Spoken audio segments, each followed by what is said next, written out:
Welcome to Paranormal News, where we kind of talk about a little bit of different paranormal thingeries, if you will. Sometimes it's actual news. Sometimes it's just something that we've stumbled upon and we're excited, cannot wait to share it with you. Other times, like this episode, it's more of a rambling, I should say, but a rambling that has points. Now, I know, especially if you have been following all of our uploads, that you're aware that Melissa and myself are getting very fascinated by a theory that paranormal investigators are asking all the wrong questions while we're on an investigation. Now, I know we've watched not just ours, but other paranormal explorations, and we have to be able to admit that our questions are very copy-paste. Generally, and I mean nothing wrong by this, Melissa and I still do it, and even after we have had several discussions about maybe we need to broaden the type of questions that we are asking when trying to communicate with the paranormal, we have still done investigations after that where we kind of fall into the same habits.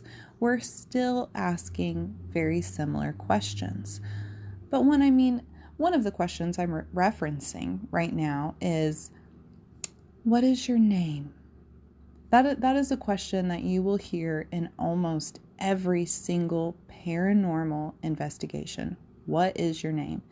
And it might be a repeated question throughout.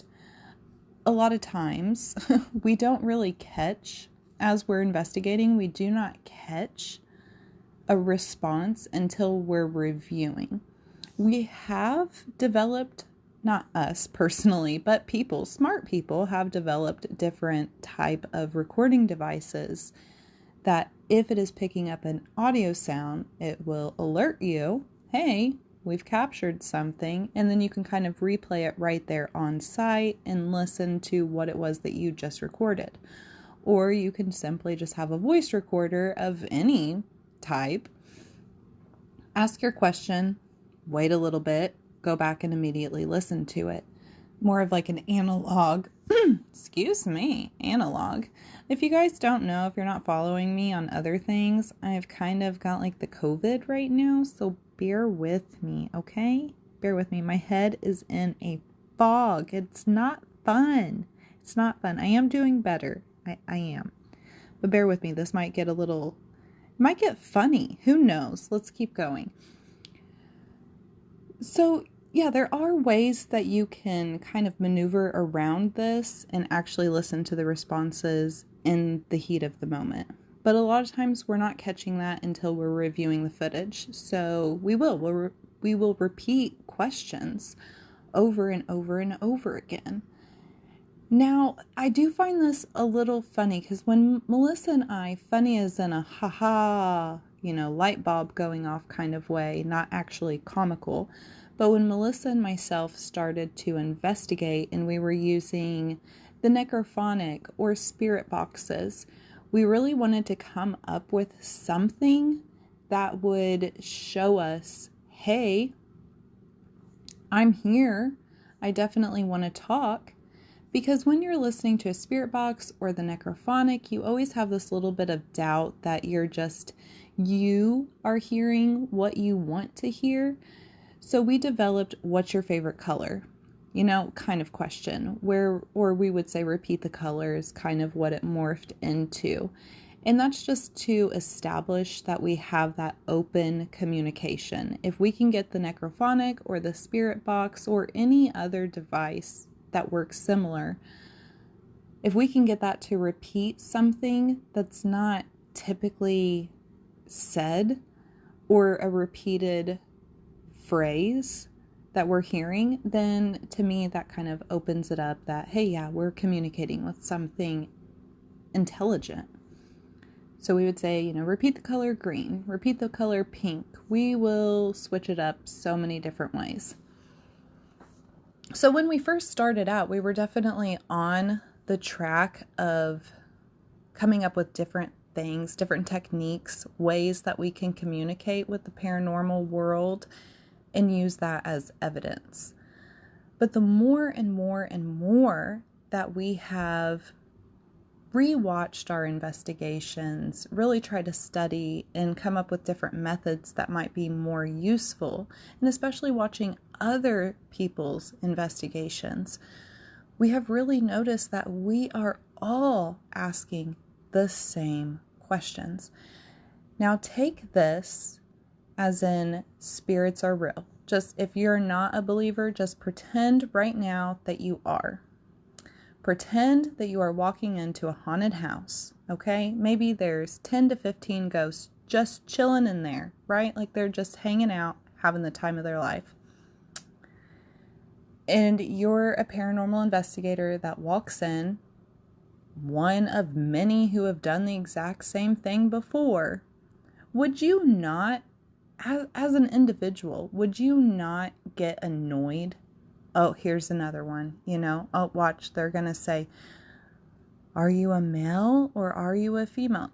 You're getting the same questions over and over and over again. It would get boring.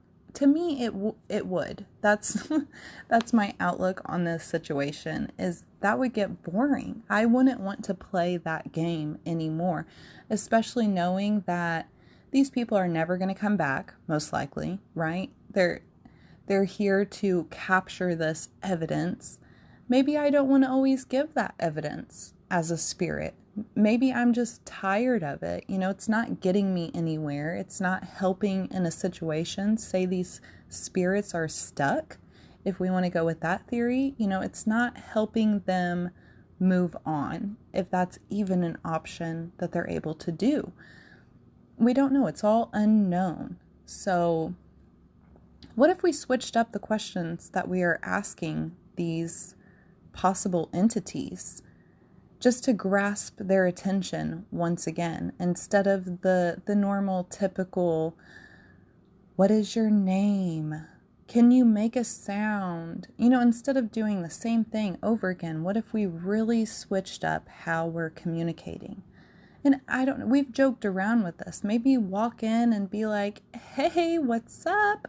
Anyone got any good recipes? You don't know. Maybe Martha Ghost over there was like a phenomenal baker that's like, oh, actually, I do have some good, anything that would really grasp their attention and get them to want to communicate. Now, there are a lot of paranormal channels that will antagonize the spirits, try to get them riled up in a negative way. And I can't condone that, because if I'm interacting with a living person, I don't want to rile them up. My goal is never to offend anyone intentionally and just to make them upset. That's never my goal. I would not want that done to me. So that's just kind of how I look at it when I'm communicating with spirits, even though a lot of people will argue, well, we're doing this because that's what works. That's what gets them to interact with us. But is that really the interaction that we want to get? If the situation was reversed, if we were the ghost and they were the investigator, is that how we would want to be treated? Would we want someone to come in and just blatantly offend us just to get a reaction? No, it doesn't feel good when it's done to you. So I don't know, maybe don't do it to other people or things. I don't know. Golden rule, my friends, golden rule.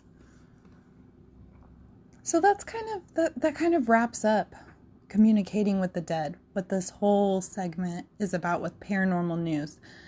We can have all of this fancy equipment and we can keep advancing the equipment, but I really don't think until we can stop and advance the way that we are reaching out, that we're going to see any type of difference. So what do you think? Tell me your thoughts. Let me know. Melissa and I were very curious about this. What are some questions that you would want to ask the paranormal world? What are questions that you have watched in all of these different paranormal videos that you're like, oh man, I really wish that they would have asked this. This is a great question. Like, now's your time to shine. Let us know. Maybe this is something that we can use in our exploration, in our encountering darkness. Until next time, stay creepy. We love you so much. I'm going to work on some chamomile tea, trying to feel 100% better. I do apologize. This was an episode that got recorded back in December, and yeah, Ashley, me, I deleted it. Yay. So now I'm doing it now.